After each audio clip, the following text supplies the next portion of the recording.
what is Virat Hindu. It is not enough to be Hindu anymore. We have to be Virat Hindu. Then only Hinduism will survive in India. Virat Hindu means that when the Hindus are attacked, we will retaliate.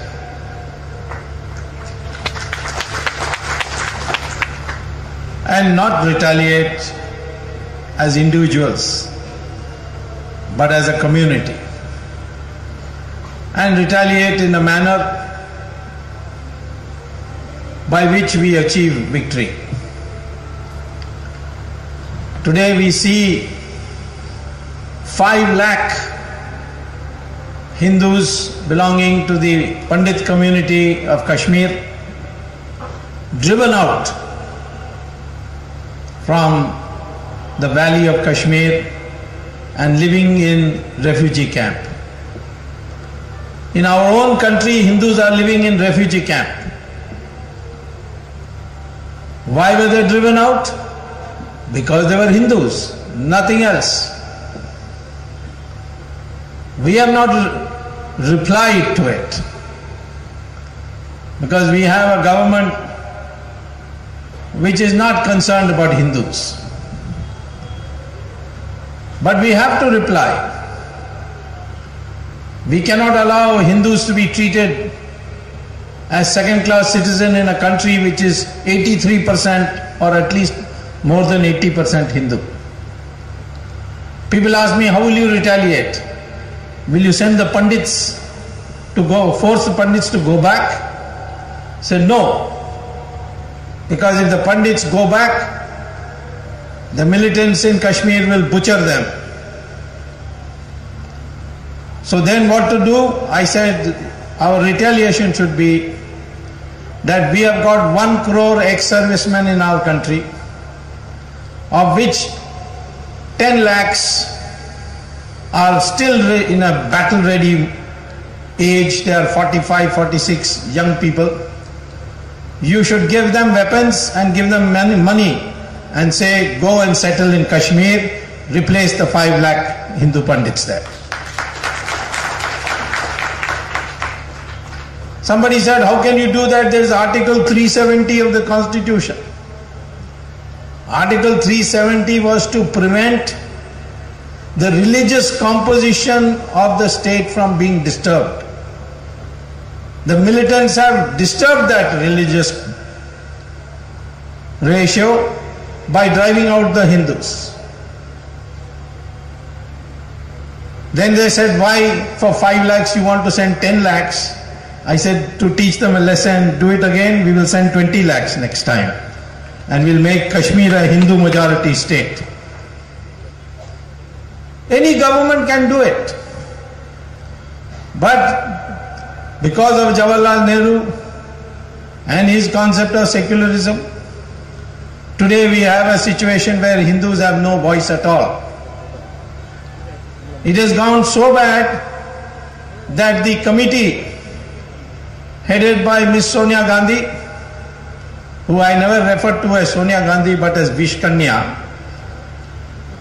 this committee has recommended a bill to be passed by Parliament where it says that if there is a communal riot, the police must take it that the Hindus were responsible till the Hindu proves that he is not responsible. There are so many wrong provisions in that, as if Hindus are second-class citizens. So this is progressively happening. Today we got news that in Amma's in our congregation, one youth came saying Bismillah or Allah Akbar, pata nahi, I don't know what, and tried to attack the people on the stage. Can you imagine this happening in any masjid by a Hindu, saying Jai Shri Ram or Har Har Mahadev? There will be an uproar.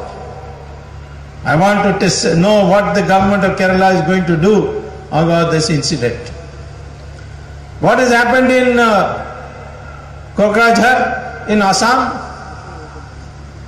Bangladesh Muslims who have come and settled in India are attacking the Bodos, who are mostly Hindus. They are tribals and also Hindus. And butchered them, asked them to clear out. This is surprising. Bangladesh Muslims living in India. We created Pakistan in 1947 for what? Those Muslims who cannot bear to live with Hindus, they were given a separate country. Because the British said that these Muslims do not want to have anything to do with Hindus, therefore we have to give them a separate country. Now, having got a separate country, those very Muslims have come back to live with the Hindus in India and in fact attack Hindus. 1/3 of Bangladesh has come to India. 1/3 of Bangladesh Muslim population has come to India. Not to mention that we were 32% Hindus in Bangladesh in 1947. Today we are only 7%. Nobody talks about a religious cleansing of Hindus. If it had happened to any other population, there would have been uproar in the UN. But how can you tolerate 1/3 of Bangladeshi Muslims living in, coming in back to India? So what is the solution? Solution is to ask Bangladesh, we gave you land on the assumption that the Muslims didn't want to live with Hindus. Now 1/3 of your countrymen has come and started living in with the Hindus. So you give back 1/3 of the land, because that land really belongs to India. So these are retaliations that we must think of. We cannot just be good Hindus. Good Hindus doesn't mean going to Kumbh Mela. I went to Haridwar and I saw 1 crore Hindus there. Nobody came on Hajj subsidy. There was no subsidy for Hindus coming to Kumbh Mela. But still 1 crore came. Were there peacefully. No case of rioting, robbing, cheating, anything. But when I asked the Hindus, what did you do there? Somebody said, I went to pray to God that my daughter should get married. Somebody said, I went to pray so that my promotion in my office is granted. Not one of them told me, we went there to say, please unite the Hindus and make them strong to make India a great country. This is the mindset. What is the use of being a 1 billion people, of which 800, 900 million are Hindus? Numbers don't matter. It is the mind that matters. What mindset you have. There are 1,000 goats standing at one place and one tiger comes. Just one tiger. Majority is with the goat. But the goats, seeing the tiger, all start running away. What is the use of numbers if you can't unite and fight the tiger? That shows your mindset. Even strength is not enough. Say people say, oh, we have now got atom bomb. We have got 1 million soldiers. What is strength if your mind is not clear? In a circus there will be 5 lions. What do you call lions in Malayalam? I think Singham. In Sanskrit it is called Singh.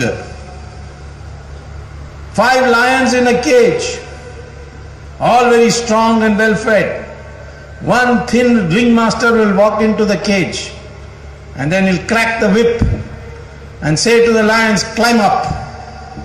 All obediently will climb up on this bench. Each lion is strong enough to kill that ringmaster. But because from the time they were cubs, they were mentally prepared to obey. So when a thin ringmaster comes before 5 lions inside a cage, they obey him. That is the mindset. Even if it's a Singh with so much strength. Our Manmohan Singh is also a circus Singh. He has so much power as a prime minister. But one ring mistress, not master, ring mistress, makes him climb on the table. This is the mindset I am talking about. We need a mental revolution. The Muslims, when they attacked India, they physically captured us. The British came and politically captured us. Today, the movement in the world against Hindus is to mentally capture us. That has to be fought. And you have to fight it by knowing how your mind should be prepared. Who is an Indian today? Is it because I got a passport that I'm an Indian? Or because I live in this land, I'm an Indian? What is my relationship with this land? What about my history? The Hindu history is a glorious history. We were the most developed country of the world till only 600, 700 years ago. We were the most honest people according to visitors from abroad, like Fasian from China, Yuan Chang from China, Vasco da Gama, Mark Twain, all came and wrote books about how honest Indians are. Today we are the most corrupt nation in the world. What has happened to us? We have become an underdeveloped country after being the richest country in the world. This tradition, are we connected with it? We discovered mathematics, decimal, algebra, calculus, even rockets we discovered. The British then got hold of it in the East India Company and duplicated it. This great fine tradition, are we connected with it? We Hindus are connected with our past. One Muslim asked me, am I connected with your past? I said yes. He said, why? I said, because your ancestors were Hindus, that is why you are connected with our past. You may be Muslim today, but who were your ancestors? He said, how do you know my ancestors? I said, test your DNA. Take my blood sample or my hair sample and test it and you will find it is the same.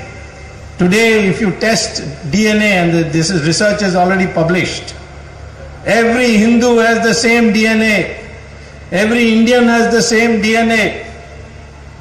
You can't go by the color of the skin because that has got to do with pigmentation. It's got nothing to do with race. But we are one Hindu, one people. Whether we are Brahmins or we are scheduled castes, we have the same DNA. Whether we are South Indians or North Indians, we have the same DNA.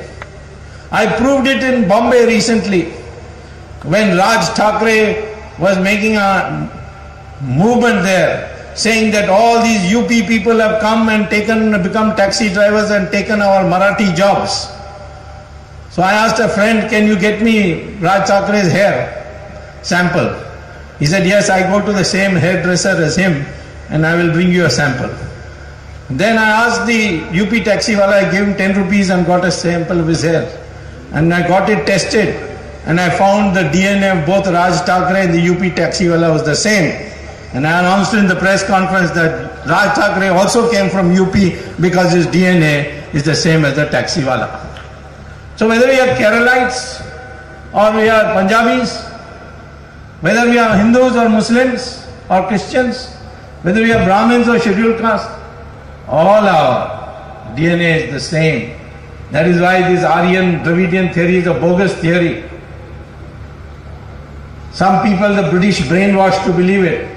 In Tamil Nadu, you have Karunanidhi, who celebrated for many years Ravan Leela. I one day asked him, why are you celebrating Ravan Leela? He was a bad man. He said, no, Rama was northerner, Aryan, Brahmin. I said, Rama was not a Brahmin, he was a Kshatriya.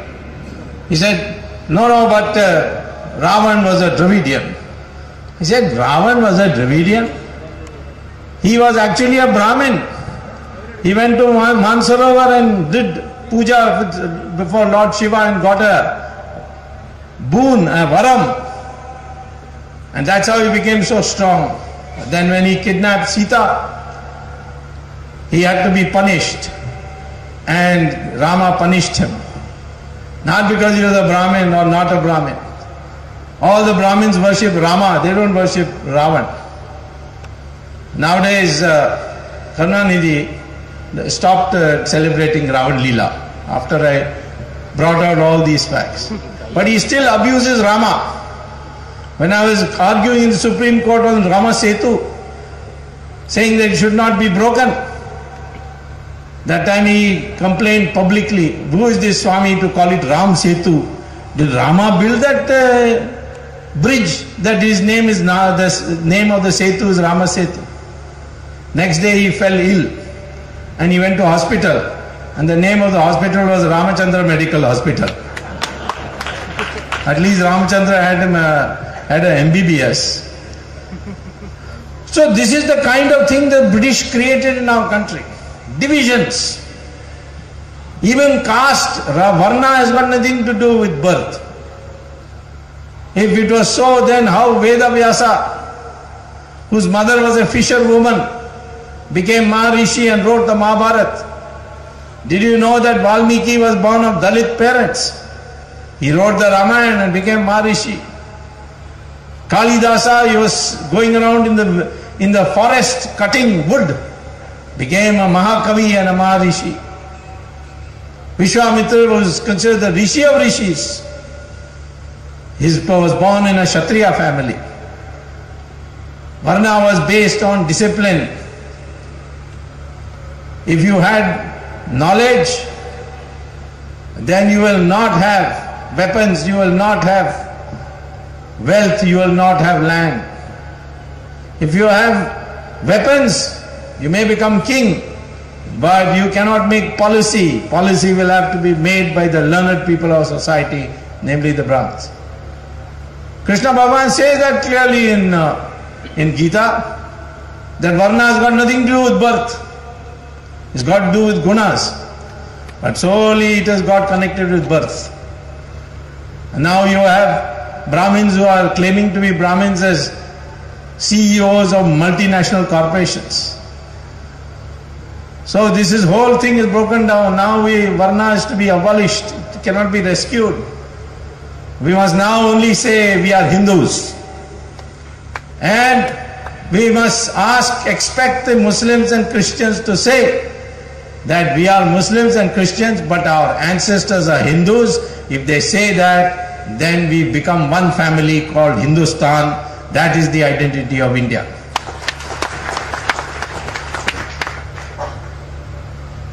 If you say you are from abroad, who are you then descendant of? Are the Muslims saying they are descendants of Ghori and Ghazni? Do they not know what Ghori and Ghazni did in this country? I am giving you a formula to the Muslims. You want to unite with the Hindus, declare yourself as descendant of the Hindus, then this country is yours as much as mine. We become one then.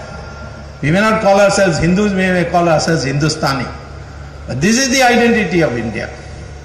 And this is the identity we must now foster. Every country has identity. America, Professor Samuel Huntington wrote a book in which he said America's identity is what? He said white, Anglo-Saxon, Protestant, Christian, English-speaking population. He was a professor at Harvard when I was a professor.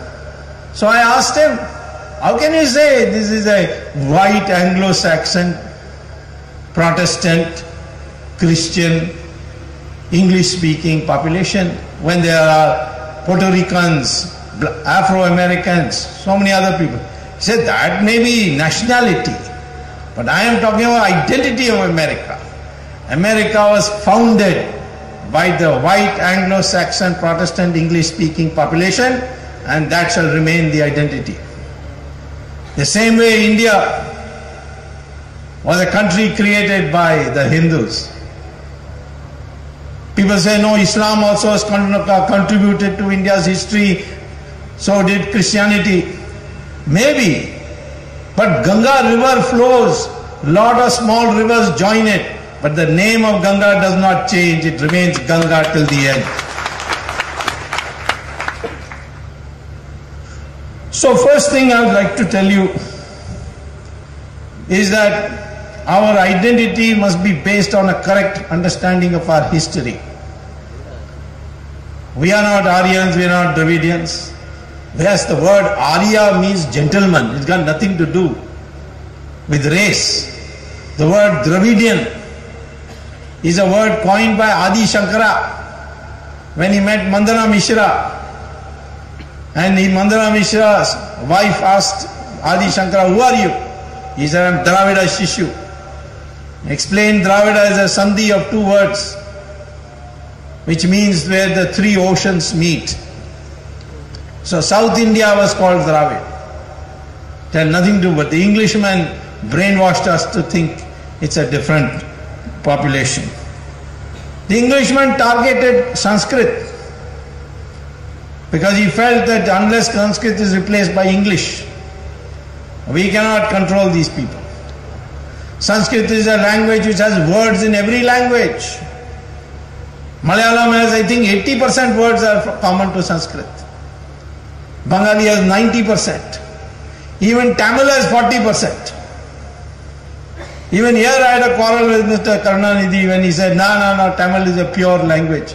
I said, then why is your name Karunanidhi? That is two Sanskrit words, Karuna and Nidhi. Sanskrit must come back. What route it comes back, I don't know. When Adi Shankara overpowered the Buddhists and the Uttaramamsa schools, there was Pali in the country. His Shishya said, why not abolish Pali? He said, no, just go on adding Sanskrit words to Pali and one day it will become Sanskrit. Same way I say today, one way is that go on adding words of Sanskrit to Hindi and one day Hindi will become Sanskrit again. Why am I saying Sanskrit? Because Sanskrit and the Devanagari Lipi or the Devanagari script, they are the most scientific language ever invented. This was proved recently by the NASA, where they had a project called Artificial Intelligence, which is a project to teach computers to think.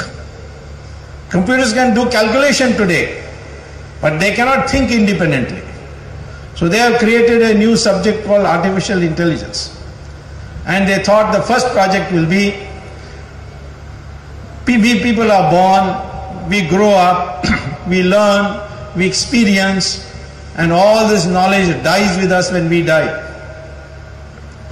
So therefore they said, once a person retires, we will pay him something and he should